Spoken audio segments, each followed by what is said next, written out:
le faire. C'est comme ça que la sagesse est. Le plus on pratique la sagesse, le plus la sagesse fait partie de nous.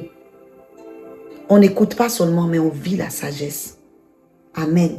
En résumé, connaître, c'est entendre. Comprendre, c'est saisir. Et puis recevoir, c'est pratiquer. Bien-aimé, la sagesse enseigne le bon timing.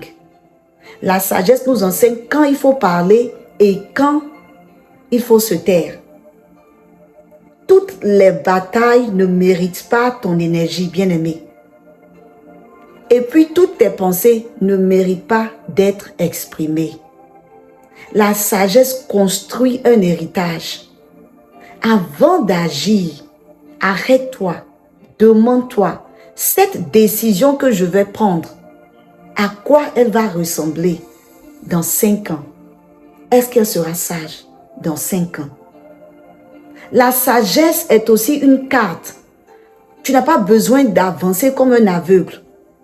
Tu peux suivre la carte de route. Avant de suivre tes émotions, vérifie ta direction avec la parole de Dieu. Ne laisse pas tes émotions prendre le contrôle. Notre chair veut prendre le contrôle. Mais cette année, 2026, nos vies ne seront pas les mêmes. Au nom de Jésus. Pour ceux qui sont plus jeunes, la sagesse, c'est comme quand tu apprends à faire du vélo. Cela demande de la pratique, de la patience et quelques chutes. Mais tu ne t'arrêtes pas parce que bientôt, ça devient naturel. Tu arrives à faire ton vélo sans problème. Versets 7 et 8 nous rappellent encore l'importance d'écouter avant d'agir.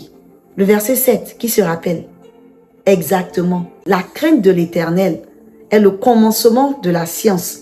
Cela signifie que la vraie sagesse commence quand tu réalises que Dieu, tu connais tout plus que moi. Je ne sais rien, je te fais confiance. Ce n'est pas de la faiblesse, c'est la confiance en Dieu.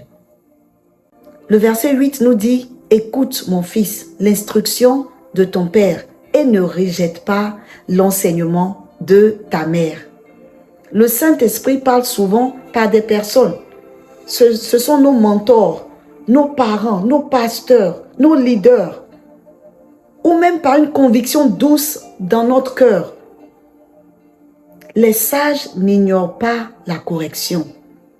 Ils l'embrassent parce qu'ils savent que la correction va les aider dans leur direction. Bien-aimés, écoutez